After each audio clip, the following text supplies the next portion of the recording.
స్వేచ్ఛా వాయువులు పీలుస్తున్నారా, నిర్బంధంలోనే ఉన్నారా ఇప్పుడు మీరు ఈ క్షణం? నా ముందు మీరు కూర్చున్నారు. ఎప్పుడు ఈ సమాజంలో ఉన్నాం, సమాజం ఎట్లుందో మనందరికీ తెలుసు. ఎక్కడున్నా కానీ ఉంటుంది. కొద్ది రోజుల కోసం ఏదో ప్రక్రియలో బాగున్నాం, అక్కడి నుంచి వచ్చిన తర్వాత ఫ్రీ అయిపోతామంటే పూర్తిగా ఫ్రీ అయిపోయి చేసేది ఏం లేదు. అప్పుడు ఉండేటువంటి ఫాలోయింగ్, ఇదో కండిషన్స్, ఇట్లాంటివన్నీ పరిమితులు, ఆటంకాలు అన్నీ ఉంటాయి. కాబట్టి ఈ స్థితిలో ఉండడం కూడా అలవాటు పడ్డాం, అంతే. ఇబ్బంది ఏం లేదు. చాలా మాట్లాడుతున్నాము, అందరితో ఫోన్లలో మాట్లాడుతున్నాము, అన్ని కామెంట్స్ రాస్తున్నాము, చెప్తున్నాము, మీడియాతో మాట్లాడుతున్నాము, ఇక్కడ మీ ముందు కూడా కూర్చున్నాం. మావోయిజం అంతమైనట్టేనా?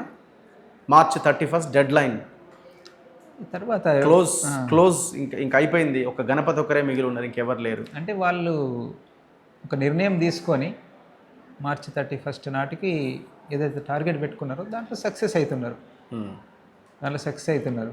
అదే సమయంలో ఇక సమస్యలు, మరి ఒక సమస్యల మీద జరుగుతున్నటువంటి ఉద్యమాన్ని నిర్మూలించాలని చెప్పి అనుకున్నారు. కాబట్టి వాళ్ళు నెక్స్ట్ స్టెప్ ఏం తీసుకుంటారు, ఎట్లా చేస్తారు, ఇంకా ఎట్లా చేసి మరి ప్రజల సమస్యలు పరిష్కరించడం కోసం చేస్తారు, మనందరం కలిసి ఏం చేస్తామనే దాని మీద ఆధారపడి నెక్స్ట్ ఏంటి అనేటువంటిది ఉంటుంది. ఇప్పుడైతే ఏదైతే టార్గెట్ పెట్టుకున్నారో, ఏదైతే నిర్ణయించుకున్నారో ఒక ఉద్యమాన్ని, దాని విషయంలో మాత్రం వాళ్ళు సక్సెస్ అవుతున్నారు అనేటువంటిది మనకు కనబడుతున్నారు. దాన్ని యాక్సెప్ట్ చేయాల్సింది. So then what next? Ashanna గారు ఏం చేయబోతున్నారు మీరు? సో మిగతా వాళ్ళతో, మొదటి తరం నాయకులతో కంపేర్ చేస్తే ఆశన్న గారికి ఇంకా వయసు ఉంది. ఒక 10, 15, 20 సంవత్సరాలనే మీరు యాక్టివ్గా పనిచేయగలిగే అవకాశం ఉంది. ఈ కాలాన్ని దీన్ని ఎట్లా మీరు ప్రజల కోసం వెచ్చించబోతున్నారు? ఏంటి మీ ప్లానింగ్స్ ఏంటి? చాలామంది అంటున్నారు పార్టీ పెట్టబోతున్నారు మల్లోజుల ఆశన్న మిగతా వాళ్ళందరూ కలిసి అని అంటున్నారు. దేవ్జీ, దామోదర్ గారు, రాజిరెడ్డి గారు వీళ్ళందరూ వెళ్ళి రాహుల్ని కలిసే అవకాశం ఉందంటున్నారు. కలిసినట్టున్నారు, ఆల్రెడీ కలిసారా? వేరే కాంగ్రెస్ నాయకులను కలిసినట్టున్నారు.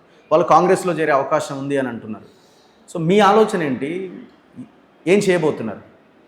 మేము ఇప్పుడు ఏది చెప్పినా తొందరపాటే అవుతుంది. ఏదైనా కానీ ఒకటే, అంటే ఏ దిశలో ఆలోచనలు ఉన్నాయి అంటే మేము ఏదైతే నిబద్ధతతోటి పనిచేసినామో అదే నిబద్ధతతో ఉన్నాము.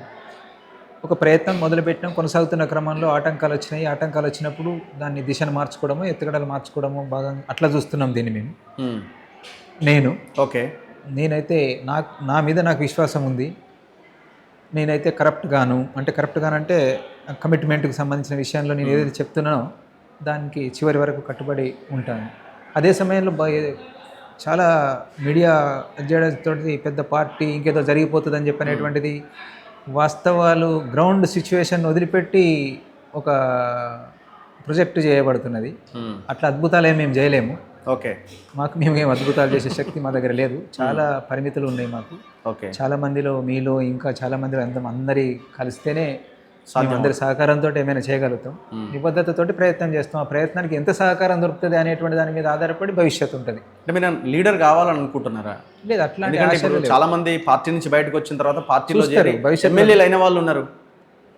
ముందు నుండి పార్టీలో నేను ఎట్లుంటున్నా అనేటువంటిది చాలా మందికి తెలుసు, మా వాళ్ళకి తెలుసు, చాలా మందికి తెలుసు. రేపు కూడా అట్నే ఉంటుంది తప్పించి వ్యక్తిగా ఏదో కావాలి అని చెప్పనేటువంటిది అయితే ఇప్పుడు ఉండదు. అట్లా కాకుండానే చూసుకొని ఇష్యూస్ మీద మీరు కొట్లాడబోతున్నారా? తెలంగాణలో జరిగే సమస్యల మీద, ప్రజా సమస్యల మీద మీకు పోరాటం ఉండబోతుందా? చర్చించుకొని ప్రజలకు హామీ ఏమని ఇస్తారా? ముఖ్యంగా ప్రజల ఇట్లాంటి సమస్యల పరిష్కారం కోసం ప్రజల భూమిక ఏదైతే ఉండాలో అది లేదు. దానికి కొన్ని కారణాలు ఉన్నాయి. సమాజంలో కొన్ని రుగ్మతలు లేదా కొన్ని ఉన్నాయి. వాటన్నిటికి వ్యతిరేకంగానైతే పనిచేయాల్సిన అవసరం ఉంది. ప్రజల్ని ప్రిపేర్ చేయాల్సిన అవసరం ఉంది. మోడల్గా ఒక ప్రాంతాన్ని తీసుకొని పని చేయడమా, ఎట్లా చేయడము, అందరినీ కలిసి మాట్లాడుకున్నప్పుడు అర్థమవుతుంది. అది అందరినీ కలిసి తీసుకుపోయినప్పుడు అర్థమవుతుంది ఎంతమంది కలిసి వస్తారు దానికి, ఆ ప్రయత్నానికి అని చెప్పనేటువంటిది. దాంట్లో అందరిలో భాగం మేము తప్ప మేమేదో లీడింగ్లో ఉంటామని చెప్పనేటువంటిది ఎవరేం ఊహించుకోకండి. ఎక్కువ చేసి చూడకండి మమ్మల్ని. మళ్ళీ ఆ తర్వాత మేము భయం అవుతుంది మాకు. మీడియా ఎక్కువ చేసి చెప్తే దాన్ని మేము అందుకోలేమేమో అనేటువంటి ఎక్స్పెక్టేషన్స్ తోటి